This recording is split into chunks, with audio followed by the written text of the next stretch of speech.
Hello' guys, আজি ভাবিলোঁ আমি বইল চিকেন খাওঁ। আহকচোন ৰেচিপিটোনো কি আপোনালোকৰ লগতো শ্বেয়াৰ কৰোঁ।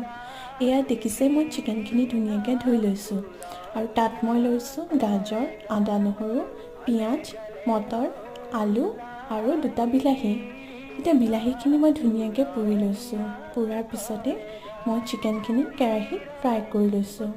কেৰাহীত অকণমান টাইম সুদাকৈ ফ্ৰাই কৰি তাত মই এড কৰিছোঁ পিঁয়াজ, আদা নহৰু পেষ্টখিনি আৰু মই দিম পুৰি লোৱা বিলাহী 2টা আৰু দিম গাজৰ, তাৰপিছতে এড কৰিম আলু, লগতে নিমখ অকণমান দি মই মটৰখিনিও দি দিছোঁ আৰু মই কেপচিকামখিনিও এড কৰি দিছোঁ।